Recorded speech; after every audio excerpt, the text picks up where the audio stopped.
여러분 안녕하십니까? 김왕식입니다. 올해 춘천교대 수시 면접 문제, 조금 전에 교직성 문제를 여러분들과 함께 생각해 봤습니다. 청소에 관한 문제입니다. 여러분과 제가 나름대로 분석해 보았는데 그것이 모범 답안은 아닐 것입니다. 다양한 각도에서 수험생 입장에서 생각을 해 보았습니다. 이번에는 인성 문제입니다. 3개 문제가 나왔는데 첫 번째 문제를 살펴보겠습니다. 여러분, 인성 문제는 대체로 자소서와 생기부를 바탕으로 하는 것인데 부담을 느낀 학생들은 자소서나 생기부를 수십 번씩 밑줄 치며 살펴보면서 마치 국어 영역 시험 공부하듯 하는데 저는 그렇게 할 필요 없다고 했습니다. 그렇게 하면 너무나 부담이 돼서 여러분 힘듭니다. 개괄적으로 여러분들이 실제로 경험한 바를 기록하고 쓴 것이기 때문에 상황을 떠올려서 키워드를 바탕으로 스토리텔링하면 된다고 여러 번 말씀드렸습니다. 이번에 춘천교대도 그렇게 하면 됩니다. 첫 번째 문제로 여러분이 본받을 만한 교육자가 있다면 누군지, 그리고 왜 본받아야 되는지 이유를 간단하게 제시하라 라고 하는 것입니다. 여러분, 이제까지 19년 동안 살아오는 과정 속에 수많은 교육자가 있지 않았겠습니까? 대체로 초등학교 때 담임 선생님을 예를 드는 경우가 교대 지망생들은 많다고 합니다. 근데 너무 식상하지 않나요? 그런데 소재가 식상하다고 해서 내용이 식상한 것은 아니잖아요. 누구나 초등교사를 존경의 대상으로 삼는다 할지라도 무엇 때문에 어떠한 이유로 존경하는지 이유를 대면 참신한 답안이 되지 않을까요? 그래서 저는 어제 시험을 본 학생들에게 이렇게 이야기를 해 주었습니다. 제가 초등학교 3학년 때 담임 선생님께서 출산 휴가를 받으셔서 두세 달 새로운 선생님이 오셨는데 그 선생님이 가장 기억에 남고 지금까지도 존경하는 마음을 가지고 있습니다. 라고 하면서 그렇다면 3학년 때 담임 선생님, 5학년 때 담임 선생님 그러면 교수님께서 좀 식상하실 것 같아요. 그런데 꼭 기간제로 아니면 몇 달 동안 담임 선생님 대신으로 오시는 선생님, 그러면 어떻게 보면 지나칠 수 있는 선생님인데 그분이 지금까지도 상당히 많은 시간이 지난 고3까지도 본받을 만한 교사상으로 남아있다. 그럼 왜 그럴까 궁금하죠.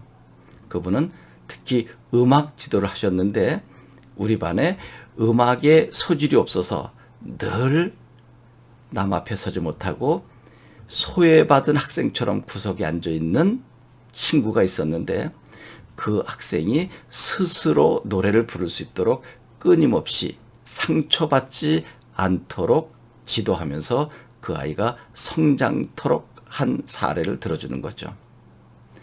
그러면 여러분 노래만 그럴까요? 물론 이것은 실제로 있었던 일을 소재로 해야 되겠죠.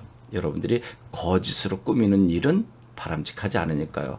그러면 그 선생님께서 만약에 가해자로서 이제까지 많은 학생들을 괴롭힌 학생이 있었다. 그러면 모든 선생님들이 저 녀석 때문에 그래, 저 녀석은 저러면 안 되는데 라고 할 때 그 짧은 시간에 담임 선생님 대신으로 오신 선생님께서는 그 아이를 직접 집으로 데려가셔서 손수 따뜻한 밥을 해주시고 그리고 심지어는 그 학생의 목욕을 시켜주고 그리고 꼭 껴안고 사랑을 나누었다. 그러니까 그 학생이 무엇 때문에 다른 학생들을 괴롭혔는지 가해자로서 살아왔는지 우리는 깊게 생각하기보다 그 표면적으로 드러나는 행동만 보고 나무랐는데 이 선생님은 그 학생을 온전히 안아준 거죠. 그리고 진심으로 사랑으로 대해준 거죠. 여러분 말이 쉽지 집에 그 학생과 함께 와서 따뜻한 밥을 손수 져주고 또 그 아이에게 몸을 닦아주고 그리고 그야말로 크림을 발라주고 포근하게 안아주면서 그 아이의 고민을 들어준 선생, 드라마에만 나오는 거 아닌가요? 바로 그와 같은 실천적인 행동을 한 선생님이 계시다면 그 선생님을 본받을 수 있다. 얼마든지 참신한 소재가 되지 않을까요? 그 학생은 친구일 수도 있고 아까 이야기한 것처럼 좀 거친 행동을 일삼은 학생일 수도 있고 또 나 자신일 수 있지 않을까요? 그러한 사례들을 한 1분에서 2분 정도 간단하게 말씀드리면 아마 생각보다 참신하게 교수님께서 접근해 주지 않을까 생각합니다. 이것은 수백, 수천 개 중에 하나의 사례일 뿐입니다. 그래서 저는 그 경험을 실제로 과거 우리는 국민학교죠. 그 초등학교 때 해온 일이었기에 즉석에서 학생들과 대화하는 과정 속에서 이야기할 수 있었습니다. 이제 방향성을 제시해 주는 것입니다. 아, 도대체 누굴까?